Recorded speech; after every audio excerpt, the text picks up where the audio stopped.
नमस्कार साथियों, अगर आप एक पेंशनर हैं और पेंशन राशि का लाभ आपको नहीं मिल रहा है, यानी कि अप्रैल मई जून ये जो 3 महीने की पेंशन राशि थी, इसका लाभ अभी तक आपको नहीं मिला है, आपके अकाउंट में इन 3 महीनों का पैसा नहीं पहुंचा है, तो आज की इस वीडियो को ध्यान से देख लीजिएगा, क्योंकि अब आपके पास मात्र 2 दिन शेष हैं। ये जो काम आज मैं बताने वाला हूँ, इसको आपको 2 दिन के अंदर कंप्लीट करना होगा, तभी आपकी जो पेंशन राशि है वो जून के महीने में आएगी। तो चलिए सबसे पहले अपनी वीडियो को स्टार्ट करेंगे और जो भी चीज़ें हैं वो एक एक करके आपको क्लियर समझाते हैं। तो यहाँ पर आप लोग को लेकर के आ चुके हैं सीधे अपने मोबाइल फ़ोन की स्क्रीन पर, और देखिए पूरी जानकारी मैंने यहाँ पर ऑलरेडी नोट करके रखी हुई है। परिचय पेंशन न्यूज़ की ताज़ा जानकारी आपको हम देने वाले हैं। हाल ही का जो अपडेट है गवर्नमेंट का वो आपको बताएंगे।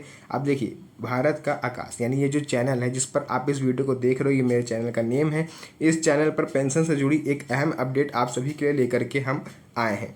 सभी पेंशन धारकों को, अब चाहे वो बुजुर्ग हों, चाहे विधवा हों, चाहे दिव्यांग हो, तीनों ही कैटेगरी के पेंशन धारकों के लिए यह खबर बेहद ज़रूरी है, क्योंकि सत्र 2025-26 अब आप लोग को बता दें कि जो बजट सत्र है आपका, वो यानी बजट खर्च होना शुरू होता है 1 अप्रैल से। तो 1 अप्रैल से आप लोग का जो पेंशन का जो नया सेशन है वो स्टार्ट हो चुका है। अब केवल आपके पास 2 दिन शेष हैं, जिसके बाद पेंशन राशि का भुगतान भी प्रारंभ हो जाएगा। यानी जो भी आपको पेंडिंग काम है आपके, वो आपको करने हैं, वो मात्र इन 2 दिनों में करने हैं। तो आगे बढ़ते हैं, आपको बताते हैं इसके बारे में और क्या क्या जानकारी है। देखिए, कौन कौन सी पेंशन योजना इसमें शामिल होगी। वृद्धावस्था पेंशन योजना बुजुर्ग नागरिकों को दी जाती है। उत्तर प्रदेश में लगभग 61 लाख से अधिक लाभार्थी हैं। देखिए, अगर आप उत्तर प्रदेश से नहीं भी हो तब भी आपको इस वीडियो को देखना है, क्योंकि आगे हम आपको सभी राज्यों के बारे में पूरी जानकारी देंगे। उसके बाद देखिए, आपको क्या है, उत्तर प्रदेश की अगर हम लोग बात करें, या फिर कई ऐसे राज्य हैं जहां पर हर 3 महीने पर पेंशन मिलती है, यानी 3 महीने में एक बार इकट्ठा आपके अकाउंट में पैसा रहता है। यानी 1,000 रुपये प्रति माह के हिसाब से हर तीसरे महीने 3,000 रुपये आपके अकाउंट में आते हैं।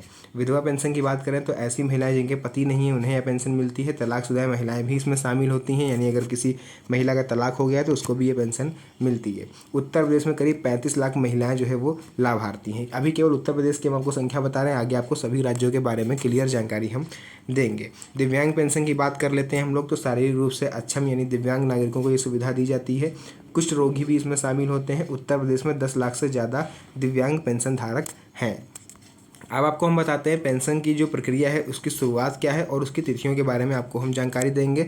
फिर आपको ये भी बताएंगे कि 2 दिन मैंने बोला ये आपके लिए महत्वपूर्ण क्यों है।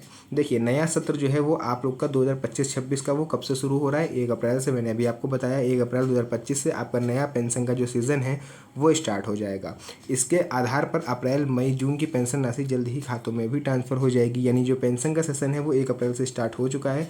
अब अप्रैल मई जून यानी इन 3 महीने का जो पैसा है वो भी आपको बहुत ही जल्द मिलेगा। उसके बाद देखिए, हम लोग आगे बढ़ेंगे और आपको यहाँ पर हम समझा देते हैं कि आखिर ये जो 2 दिन की मैंने बात करी थी ये आपके लिए महत्वपूर्ण क्यों होने वाले हैं।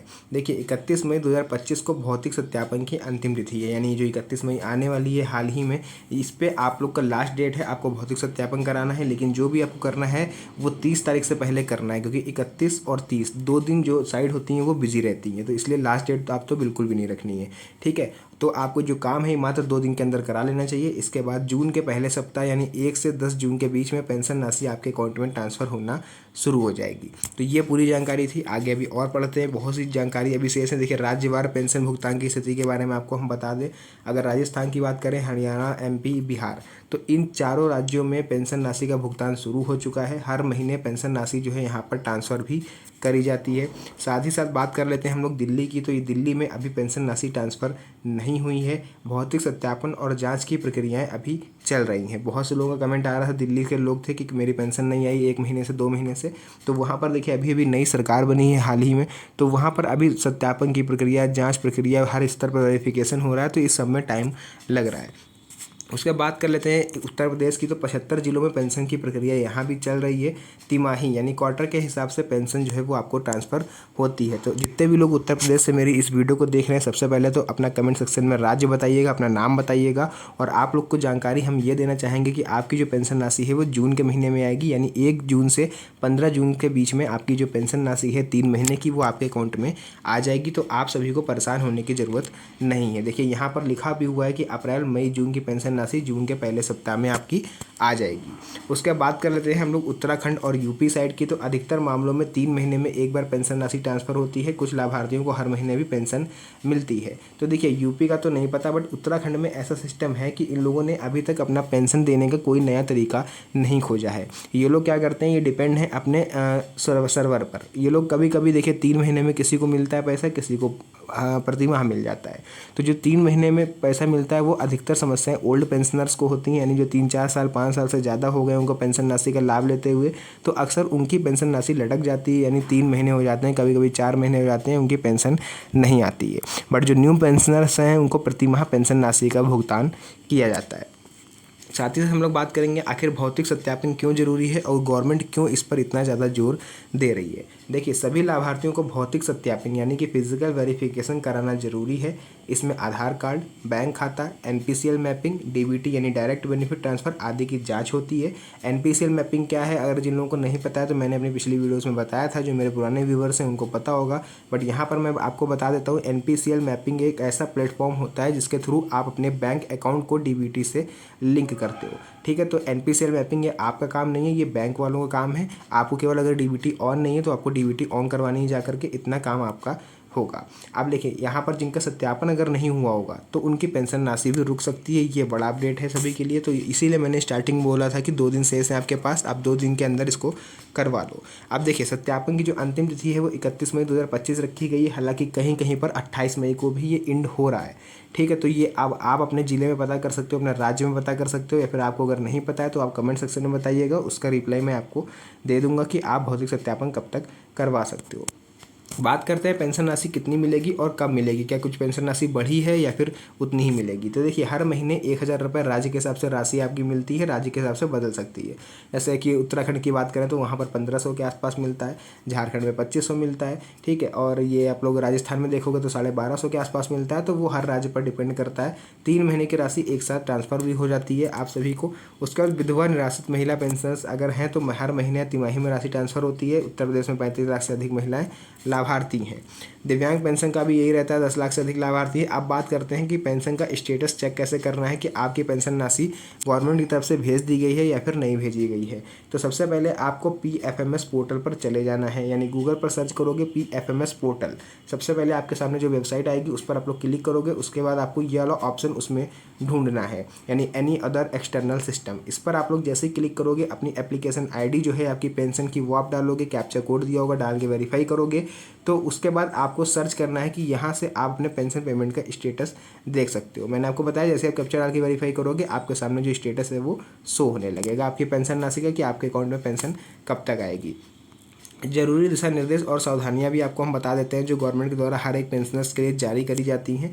जिन लाभार्थियों ने अभी तक आधार कार्ड बैंक खाते से लिंक नहीं कराया है वे तुरंत ये कार्य पूरा करें। NPCL मैपिंग और DBT ओपन कराएं। मोबाइल नंबर अपडेट रखें। पेंशन राशि आने पर SMS आपके अकाउंट पे आपका फ़ोन है उस पर पहुंचेगा, जो भी अकाउंट से आपका नंबर लिंक होगा। भौतिक सत्यापन की जो अंतिम तिथि है उससे पहले सभी दस्तावेज अपडेट कर लें। कहीं ऐसा ना हो कि आपका आय प्रमाण पत्र पुराना हो गया हो या फिर कोई ऐसा डॉक्यूमेंट जिसकी एक्सपायरी डेट निकल गई हो और आपने उसको यूज़ कर दिया अगर फिर दोबारा से वेरिफिकेशन में, तो फिर आपको ये आगे चल के प्रॉब्लम देने वाला है। तो ये सब चीज़ें थी मैंने आपको बताया। देखिए पेंशन भुगतान में देरी के कारण भी आपको बता देते हैं आखिर पेंशन भुगतान में देरी क्यों होती है। अगर आपके अकाउंट में नहीं पहुंचती है तो डाटा इकट्ठा करने और अपलोड करने में देखिए समय लगता है, क्योंकि सारा काम ह्यूमंस करते हैं, AI के थ्रू काम तो होता नहीं है जल्दी हो जाए। डाटा इकट्ठा करने में, फिर उसको अपलोड करने में, फिर अपडेट करने में, फिर वेरीफाई करने में काफ़ी ज़्यादा टाइम लगता है। सत्यापन की प्रक्रिया भी लंबी होती है, कुछ राज्यों में तकनीकी कारणों से देरी भी हो सकती है। तो उसके बाद आप लोग देखोगे संपूर्ण लाभार्थी संख्या और भविष्य की संभावना भी आपको हम बता दें थोड़ा बहुत। तो उत्तर प्रदेश में कुल पेंशन लाभार्थी लगभग 1 करोड़ से अधिक पेंशनर्स हैं। वृद्धावस्था, विधवा और दिव्यांग पेंशन के लाभार्थी लगातार बढ़ रहे हैं। भविष्य में और अधिक पात्र नागरिकों को पेंशन मिल सकती है। तो जितनी भी चीज़ें थी मैंने पूरा क्लियर बताया आपको। मैंने ये भी बताया कि कौन सा काम आपको करना है, DBT वगैरह सारे डॉक्यूमेंट आपको अपडेट कराना है, DBT ऑन करा लेना है। तो अगर आप ये सब करा के रखते हो तो आप ये मान के चलो कि आपकी जो पेंशन राशि है वो जून के महीने में यानी 1 तारीख से लेकर के 15 जून के आसपास आपकी पेंशन राशि देखने को मिल सकती है। तो जो भी जानकारी थी मैंने पूरा क्लियर कर दिया है। अगर चैनल पर पहली बार आए तो चैनल को बिना सब्सक्राइब करे मत जाइएगा, क्योंकि ये एकमात्र ऐसा ऑथेंटिक और जेन्युइन चैनल है जहाँ पर आपको पेंशन हो चाहे सीनियर सिटीजन्स हो, कोई भी योजना हो, उससे जुड़ी संपूर्ण जानकारी आपको सबसे पहले दी जाती है। तो फिलहाल के लिए आज की इस वीडियो को हम लोग यहीं पर एंड करेंगे। मिलते हैं आप सभी से नेक्स्ट वीडियो में एक और अच्छी इंटरेस्टिंग मज़ेदार वीडियो के साथ। तब तक के लिए धन्यवाद। जय हिंद।